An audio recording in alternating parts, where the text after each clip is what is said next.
I put it in as a muffin. It's kind of like it's the same size. Welcome to the Thoughts on Digital podcast. Ideas and insight about the ever-changing world of digital marketing. Hi, my name is Adam Levine, and today I'm sitting down with Ryan Bailey, Supervisor of Programming at All Things Media.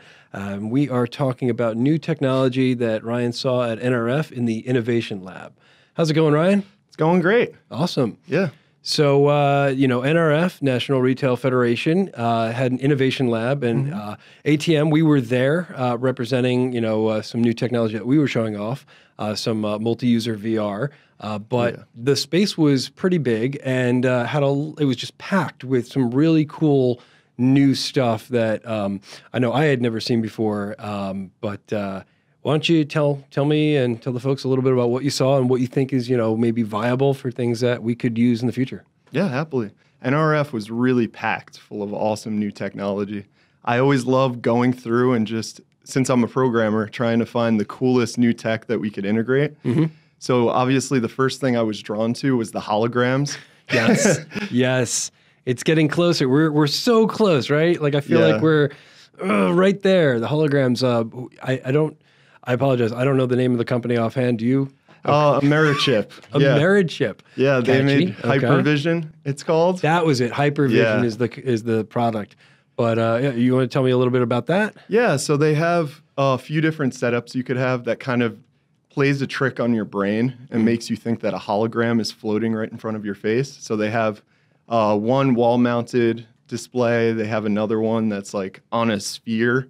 So it's just really cool displays that we could easily integrate with any kind of Connect or some kind of technology to make something really cool, really to draw people in. Yeah, it looked like, just from what I saw, it looks like either a single or a series of spinning LED like strips, like a strip. It looks like a giant fan. And that was one of the funny things about it, that I was like, oh, that's really cool. And I got closer and I was like, oh, you get a little breeze from this thing. Yeah. They're buzzing and spinning so fast, but it's sort of like taking the RGB and spreading it out, and it knows the pattern and persistence of vision and all the things that I don't know how it's actually doing it, but basically, the magic of it, but where it spins and it looks like it's sort of floating. And I thought it was most successful when it went above what you would consider the normal display.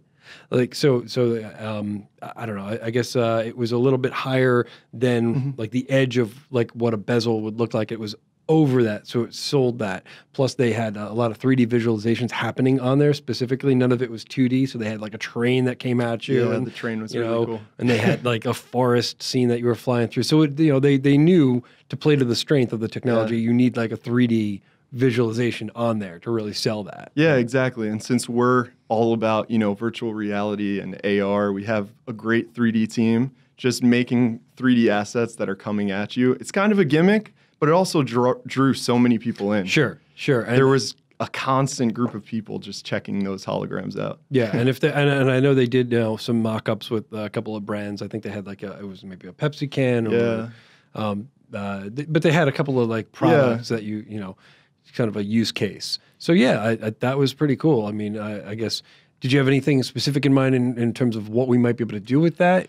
I was thinking of it more as kind of like a display screen for something like maybe even leap motion. So a hand controlled where you can maybe spin the 3D object. That'd be cool. Yeah. Maybe pull it apart. Exactly. Actually see this, Yeah. It just adds that extra layer of interaction, and it feels like it's there in the space. Yeah, because one thing that they were lacking on was interaction. And I think just adding interaction to a hologram, similar to what we did for Powerwall, just having something that controls an awesome display is always compelling. Because at the end of the day, those are just displays. Exactly. Right? That whole thing is just a display. So if you already have something that's sort of this next level of display, you can add anything to it. You can have a boring flat monitor on there, or you can have this really cool interactive, break apart. So that is cool.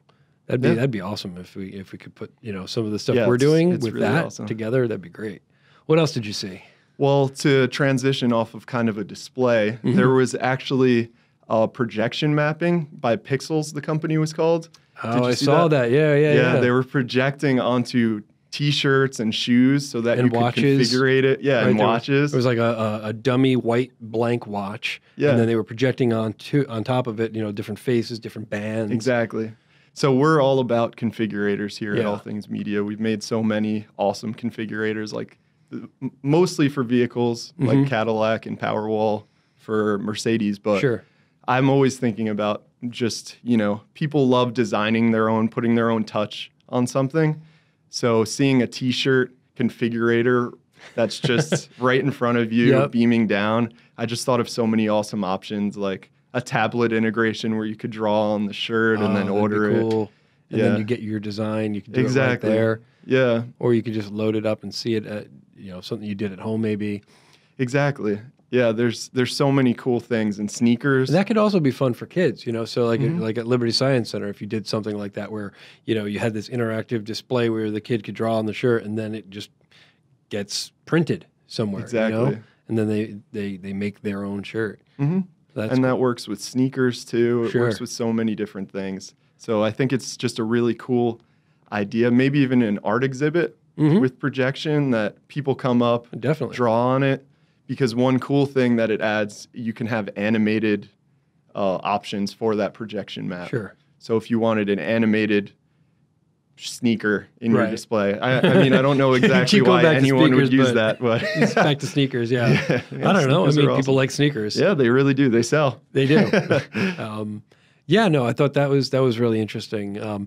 And you know what? It was in an incredibly well-lit area, and it was refreshing to see that it wasn't too washed out. I mean, I get that in a dark environment that would pop even more, but it wasn't so washed out that I looked at it like, it didn't look good. It looked fine. I thought it actually looked really successful. Yeah, you could really tell what the design was. I'm sure certain colors would probably be a little more difficult just because it's kind of additively adding those colors on, but I think it's an awesome kind of display we could look into in the future. Very cool. So what other things did you see that were interesting? There was a company there called Texel, and what they had was a 360 photo, I guess a 360 scanner they had.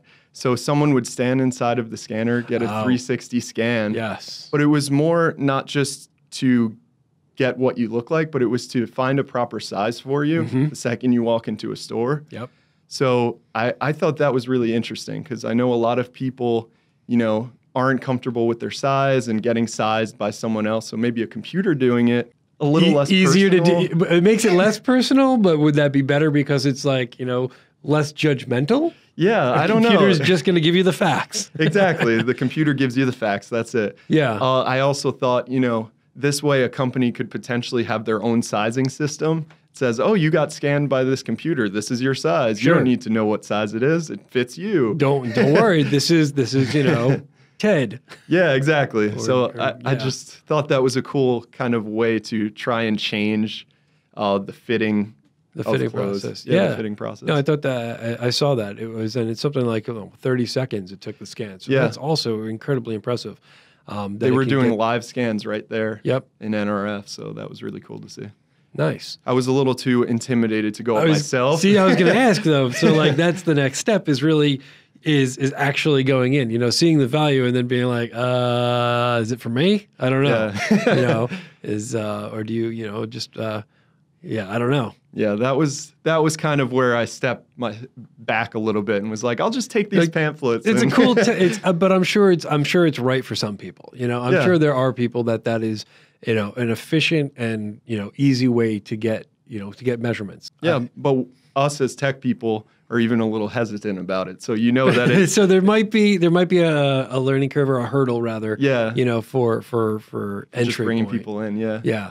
But I think if it was adopted by a large retailer, if Nordstrom's has this, and they brand it as, the Nordstrom's U-Fit, whatever it is, and where it's this easy, come see yourself in all the mirrors and we're going to scan you and then we'll show you all the outfits that you could have, I think if done right, it would be less intimidating. You know, not for nothing. It was at NRF, you're kind of on display in this crazy. Completely. You didn't come in for a fitting. You know, you're not in a store to begin with. So I think that the hurdle may not be as great as we might think it is if it was actually in the place it's, you know, meant to be. Yeah, and I think using it also in a way where you can get that 360 snapshot, and then you almost feel like you're on a red carpet could be a cool way to get people into it. Sure. You know, maybe that added layer of, you know, importance and, you know, showing that, you know, you matter as a customer. Yeah, and they could email your photo to you afterwards and be like, look how cool you were in our display. You look totally natural in this pose. Yeah, exactly. Because it has to measure, like, you know, your arms and your legs and everything. So you really kind of have to be, you know, in this, you know, yeah.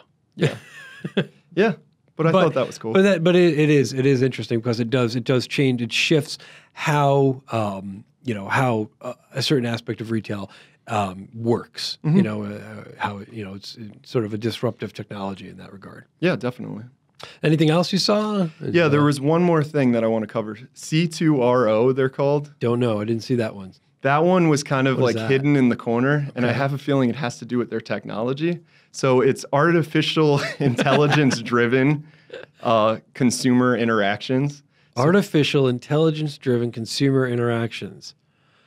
I'll give you the plain and simple. Yeah, please. You walk into the store, they scan your face, and they know who you are. Yeah. It sounds Minority frightening. Report. Yeah, it does. Yeah. But the way that they were using it, provided that it's locked off, Yeah. was interesting. Okay. So it recognizes who you are because you've maybe been there before or you're in their system. Right? Exactly. It recognizes who you are. It recognizes your age, your gender, and can kind of customize their displays in the store to fit what you'd be more interested in. That is 100% Minority Report. You know, Yeah, it when is. Tom Cruise is running through the mall and it's just, you know, hello. Yeah, Did you want this? exactly. Did you need that? Did you want this? A refill on this? I know you're low on that. Like, Yeah, that's it the is. extreme of that, but this is the beginning of that. It's cool that it's possible, but it is maybe in the back because it's a bit off-putting.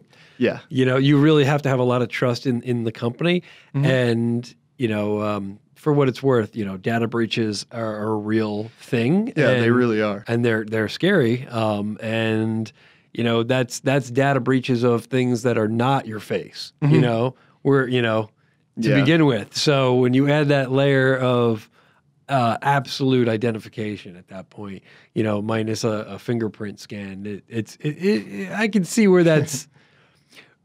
It's really cool, maybe in a utopian society. Just like in a similar vein, I was looking at I think it was Intel, who had some technology that, and I guess this is a big deal now because there were like 3 or 4 vendors doing this, but Intel being, you know, the big guns. You know, I happened to see what they were doing.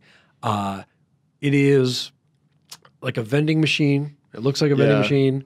But it's got a door. You use an app on a phone, which is, you know, linked to a bank account of some sort. You scan a QR tag, and then it knows who you are. It lets you open up the door, it unlocks it, and you can take anything out that you want, right? Yep. You take out sodas, you take out chips, whatever it is, and then you close the door, and it knows what you took out, and it just charges you. And it knows that if you put it back, it won't charge you. In that same, you know, single interaction where you open the door. And the impressive part for me was that it did it all with cameras. There were about 6 or 10, you know, cameras inside, wide angle, looking at this stuff, and it recognizes the label and it looks at, you know, how many are there. It has nothing to do with pressure sensitivity. It has nothing to do with, you know, any kind of laser leveling of like knowing where you can put the stuff back anywhere in the cabinet and it knows what it is. Yeah, that's a whole nother level compared to the hotel room where you accidentally knock something down and you're charged for it. And you're charged $16 for water. Yeah, exactly. Because you know you knocked into it. No, so it's very interesting. But I was there while there was a large corporation was getting a tour, and they're like a large convenience store corporation was getting a tour, and I happened to kind of be a part of that tour accidentally. And while I was there, I watched it, and I kept thinking like, there's something I'm missing here because there's there's an element of trust involved in that, even with scanning the app. And then there was a woman who was next to me from that corporation who kind of turned to me and said, "This really depends on like nice people." Yeah. And I was like, I guess that's not going to work for you. Not that she's not nice, but in other words, like that she's not going to buy into this concept. But, I mean, I get that it could be, there is an element of that where there's a mild trust honor system related. There definitely is. Just any kind of facial tracking too. Yeah. I think it is more usable for a large corporation. So I was thinking kind of like the auto industry where you have clientele that are kind of already in your system. Maybe you host all the facial recognition because they have enough to pay for kind of the security for that. Okay. And then you can have like your elite clientele be recognized the second they walk into your dealership. Sure. I feel like depending on the particular location, certain people might be much happier about it. Like, oh yeah, you know who I am. Of course you do, because I am your great customer. Yeah. Yep.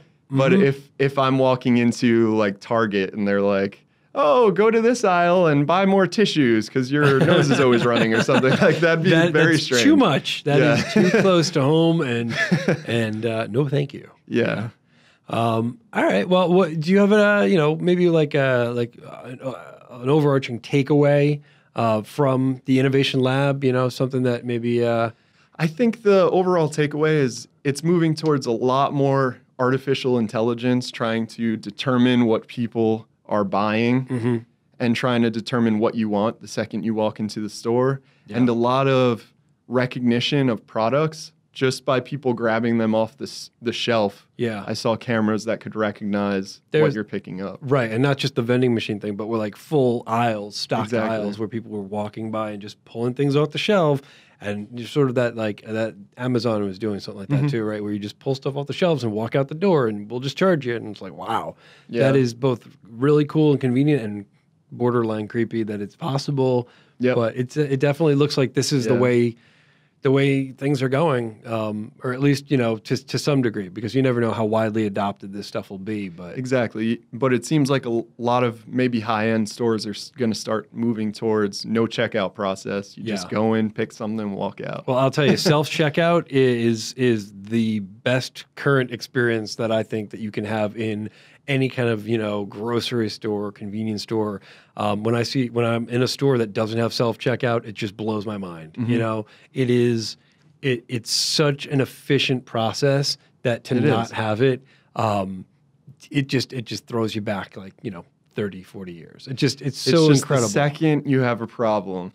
No, I hear you, but I've got, you've got your one person who's standing there, to help in most out. cases. But 9 times out of 10, it's a pretty darn good thing, unless unless you're going to buy like, a mango and no one knows, what the heck the code, the PLU code is. And you're sitting there going, I put it in as a muffin. It's kind of like it's the same size. That should work, right? Right? Same price. It's heavy. So there's issues, but I think that you're right. That's probably where things are headed is more artificial intelligence. That always works out. Yeah. If movies have taught us anything, we'll be fine. Yeah. But I think from our perspective, it's a lot more going to be drawing people into the stores. Right. So that's why those like crazy hologram displays, user projection, engagement, brand awareness and things like that. That's kind of where our side of it, I think, will move. Awesome. Yeah. All right, well, thanks so much for taking the time to talk. Having me. All right. Take care. Ideas always go further when they're shared. If you enjoyed the show, leave us a review on iTunes or drop us a comment on YouTube. Let us know what you think about today's topic. We'd love to hear your thoughts on it. Thanks so much for listening. We'll see you next week.